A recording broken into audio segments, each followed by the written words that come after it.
날씨가 최근에 많이 덥고 습해졌습니다. 아토피나 습진과 같이 만성 피부 염증이 있는 분들한테는 이 화끈거리는 열감 때문에 굉장히 괴로운 시간이실 텐데요. 아무래도 저희 한의원에 내원해 주시는 분들이 대부분 동네 피부과나 대학병원 또는 다른 한의원에서 다 치료를 받아봤는데도 안 나았던 분들이 굉장히 많으신데요. 특히나 열감을 내려주는 치료라고 해서 치료를 받았는데도 잘 가라앉지를 않더라. 최근에는 조금만 날씨가 더워도 내지는 조금만 밖에서 걸어도 아니면은 뜨거운 음식만 먹어도 몸에서 열이 굉장히 많이 올라서 그것 때문에 피부로도 화끈거리는 열감 그리고 가려움증이 너무 심하다라는 말씀들을 많이 하십니다. 그래서 오늘은 이 피부의 열감을 어떻게 하면 내릴 수 있을지에 대해서 말씀을 드려보고자 합니다. 특히나 얼굴 쪽에 아토피 증상이 있을 때 이 열감을 굉장히 불편하게 호소하십니다.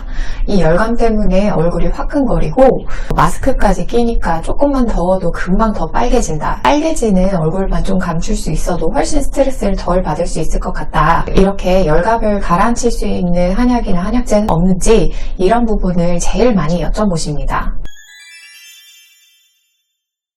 하지만 염증을 가라앉히고 열을 완화시키는 한약재가 정해져 있는 것은 아닙니다. 한약재 중에서 대표적으로 황련이나 황백 이러한 한약재들은 항염증작용, 항균작용이 굉장히 강하다고 알려져 있는데요.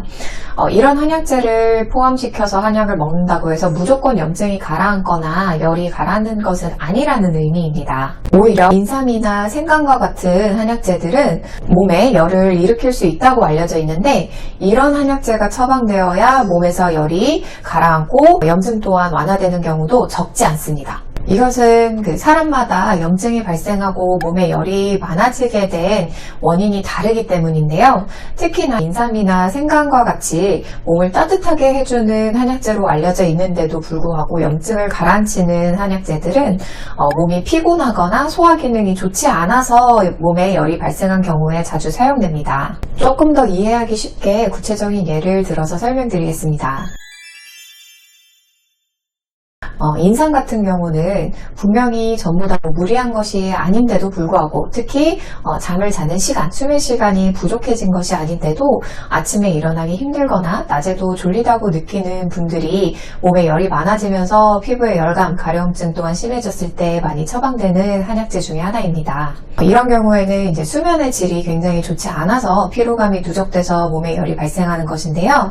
어떤 느낌을 생각해 보시면 되냐면 우리가 시험 기간이라든지 아니면은 일이 바빠서 야근을 많이 했을 때 아니면은 집안일이 밀려서 몇 날 며칠 잠을 제대로 못 잤을 때 생각해 보시면 좋을 것 같습니다. 하루 정도 내가 잠을 잘 자지 못하고 무리했다고 했을 때에는 그 다음날이나 한 2, 3일 정도 잘 쉬어주었을 때 금방 피로가 개선될 수 있지만 이것이 피로가 해소되지 않고 여러 날 밤을 새거나 잠을 잘 못 잤을 때 이럴 때는 몸에서 굉장히 열이 잘 뜨게 되어 있잖아요. 특히나 머리 쪽으로 열이 잘 오르게 되기 때문에 이러한 피로감 때문에 내가 점점 면역력이 떨어지고 염증이 잘 발생하게 되었을 경우에는 오히려 인삼이라는 한약재가 포함된 한약을 처방했을 때 몸의 피로감이 개선되면서 열감 그리고 염증 또한 가라앉는 경우가 많습니다.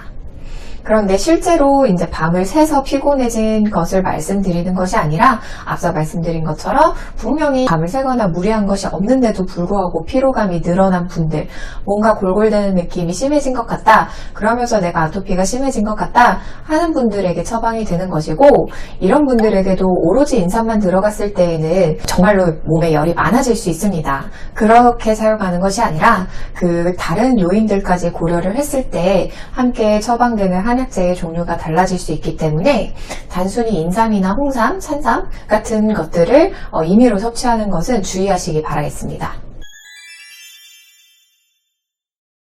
생강 같은 경우도 비슷하게 생각해 보실 수 있는 부분인데요.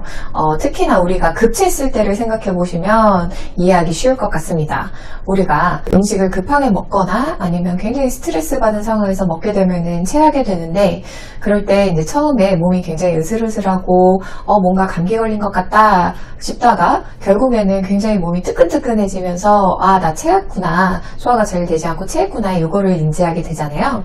네, 이렇게 꼭 급체를 하는 것이 아니더라도 하시더라도 언제부턴가 내가 소화가 좀 더뎌진 것 같아. 평소보다 뭐 밀가루나 고기 이런 것들을 먹었을 때 소화가 점점 안 되는 것 같아. 또는 이런 음식들을 먹었을 때 내가 몸에 열감이 굉장히 심해지고 가려움증이 더 심해지는 것 같아 라고 한다면 이것은 소화 기능이 떨어지면서 몸에 열감이 발생한 것이라고 할 수 있겠습니다. 이런 경우에는 생강과 같이 따뜻한 한약재라고 하더라도 오히려 소화 기능을 개선시켜주기 때문에 이런 한약재가 포함된 한약을 복용했을 때 오히려 몸의 열감이 식고 염증 또한 가라앉는 것을 볼 수 있습니다. 그런데 이것 또한 앞에 말씀드린 인삼과 마찬가지로 생강 한 가지만 먹는 것이 아니라 몸의 상태에 따라서 조합되는 한약재의 종류는 많이 달라질 수 있기 때문에 반드시 전문가와의 정밀 진단을 통해서 처방을 받으시는 것이 좋겠습니다. 오늘은 이렇게 날씨가 더워지면서 아토피나 습진 또한 열감이 심해져서 가려움증이 심해지는 분들을 위한 영상을 준비해 보았는데요.